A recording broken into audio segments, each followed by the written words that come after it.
The following is an AZPM original production.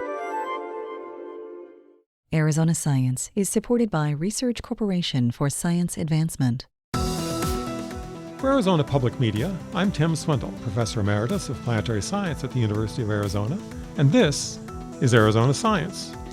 Joining me today is David Crown, a senior scientist at the Planetary Science Institute in Tucson. Welcome, David. Thanks, Tim. David, I understand that you've been studying geological structures on Earth, like the Pinacate volcanic field just north of Rocky Point, to understand things you see on Mars. What is it that you're trying to learn in the Pinacates? Well, the motivation really now with the high-resolution data sets for Mars, where we can now see the details of lava flows and lava flow fields, is to look at what we think are analogs on Earth and do the detailed work that allows us to improve interpretations of Mars.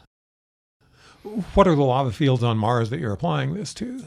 At present, I'm looking at the lava plains that surround the Tharsis volcanoes, the very large shield volcanoes on Mars.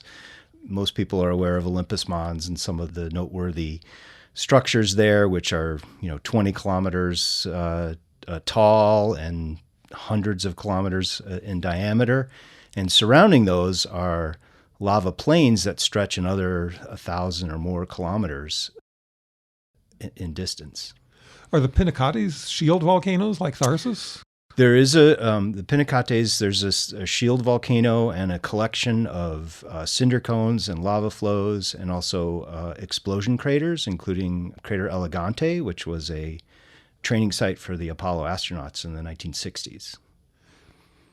Are the Pinacates particularly Mars-like, or is it just that Mars and Earth are similar enough that there are a lot of analogs?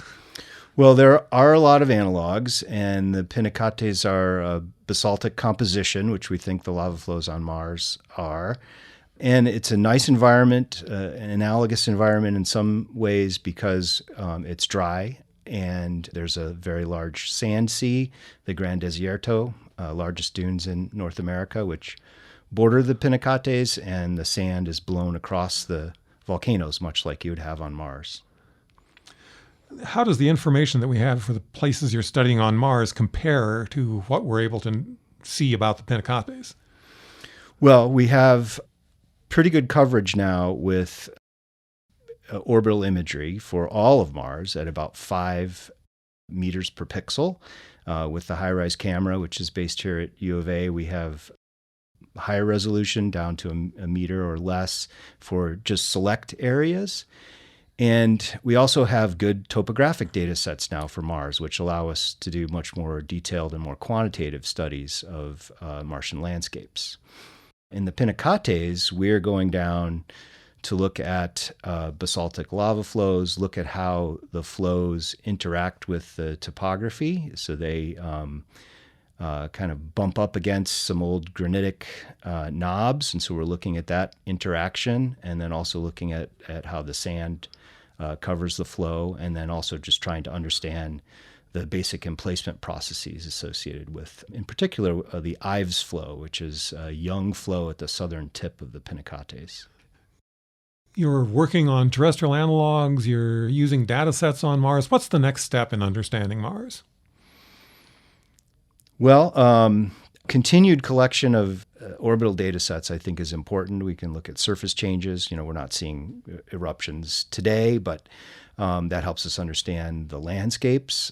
And, one thing I like to think about is we've been to about 10 different places on the surface of Mars. And we know a tremendous amount, both from the orbital data sets and from those spots. But if you think about coming to Earth and not knowing anything about it, having Google Earth at your disposal and picking 10 spots on the surface, you'd learn a lot, but you'd really miss a lot. So the more places we can go and study them in detail, the better.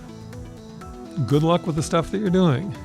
Our guest today has been David Crown, a planetary scientist who has been studying geology on Earth to understand the geology of Mars.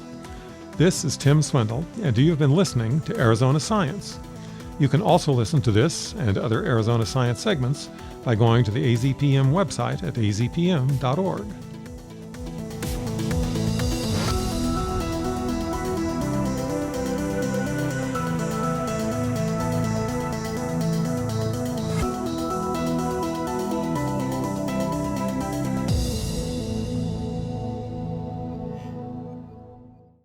Thank you to Research Corporation for Science Advancement for their support of Arizona Science. AZPM podcasts are made possible in part by donations from listeners like you. Learn more at support.azpm.org. Thank you.